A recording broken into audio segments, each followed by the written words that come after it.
There's something incredibly soothing about seeing the same view at the same time each day in a place that's still unfamiliar. My morning balcony ritual in Bucharest became an important moment of peace for me. Boiling eggs for breakfast and sticking to a simple routine was part of that comfort too.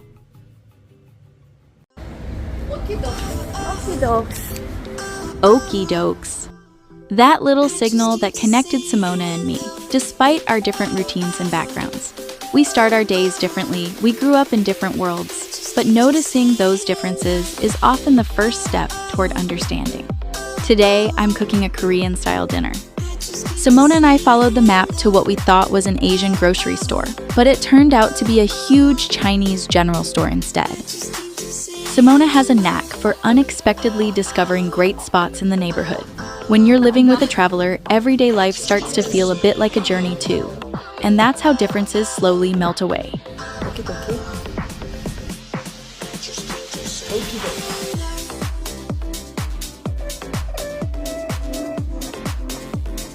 5 to go. Perfect for a quick stomach fix. This is how I handle lunch on the road. Surprisingly tasty too. When it comes to Romanian food, what isn't delicious?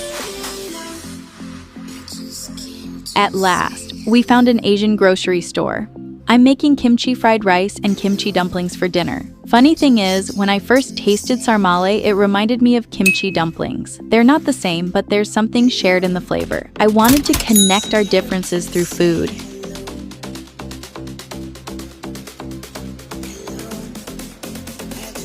Once again, we stopped by one of my favorite places, the fresh market. I just love the energy here. The freshness, the colors, the genuine smiles of the people. It all feels so alive.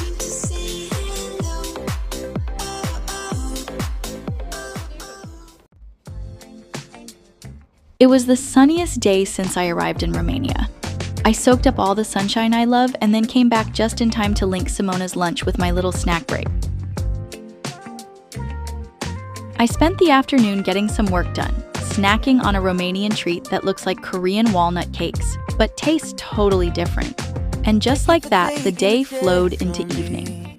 I didn't have the perfect ingredients, but I still managed to make kimchi fried rice and we enjoyed a semi-Korean dinner together.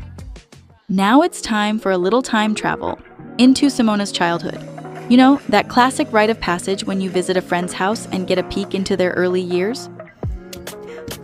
This is like a kindergarten celebration where we do a role play. Deep thinker from a young age. Yeah, right. I am sore. It was again, I think I had the main character. And now it's like teenagery. I was like 12 or 13 by this age. Now I'm older than my mom was. And becoming like sexy body. 16 about. Wow. And that was about... Now we have you here. Right, so now I'm like myself from this age, right? So how old were you? Maybe about 17. I think it's about 20, 19, 20. So this is actually very similar to how I am now. And then it was movie time. The film is set in Romania during the early to late 90s, a period marked by ideological tension and shifting values. It raises deep questions about humanity and trust in the face of conflicting worldviews. I think its message still resonates strongly today. A powerful film I'd truly recommend. Thanks to Simona, I got to experience a brilliant piece of Romanian cinema. I'll leave the link to the film in the description. Make sure to check it out. It's definitely worth watching.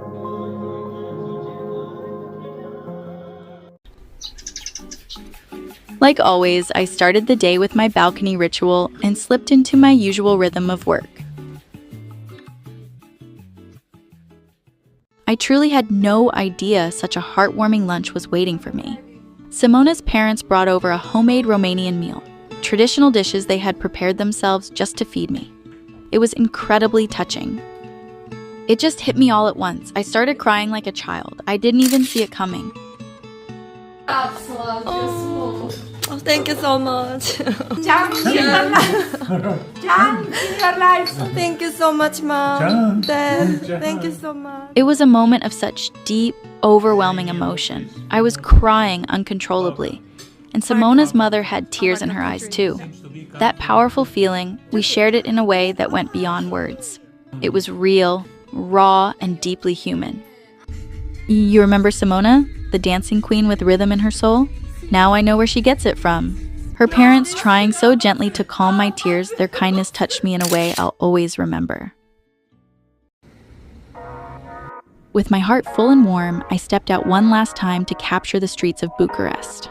Today's emotion lingers, and because of it, this city will live in my memory, beautifully for a very long time.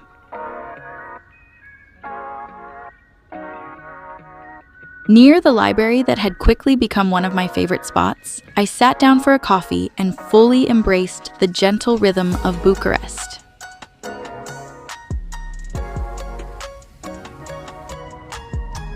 Then I headed to Sismigiu Gardens, a spot recommended by Simona.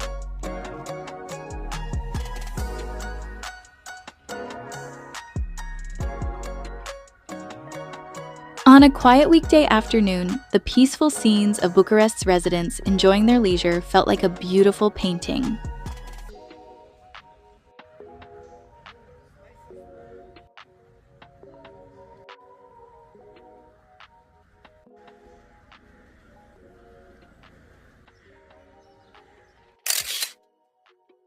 Tonight, I'm going out to dinner with Simona. After getting the address of her favorite spot, I took one last city walk to find it. Meeting Simona for dinner in the heart of Bucharest made me feel like I was truly her friend living here.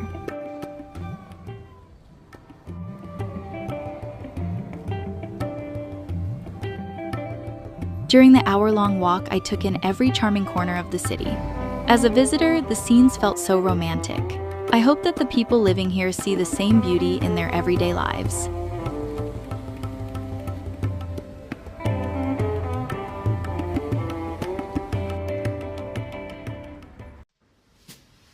After a delicious final dinner in Bucharest, Simona and I walked home together, through streets filled with the scent of linden trees. The beauty of a June night in Bucharest is something I'll remember for a long time.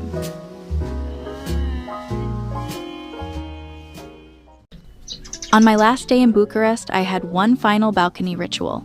Then I had early lunch, packed up, and helped tidy up Simona's laundry that had finished drying. Both of us wore what we call our sister dresses as we tidied up the apartment together. And that's how my 10 days in Romania came to a close. Bucharest, cure in Romanian, rest in English. A city scented with linden trees and filled with warm memories. I hope the sun Simona and I shared in Bali will keep shining on her and her family, always. I'm saying goodbye to Romania and heading to Slovenia. Hope you'll come along for the next chapter too.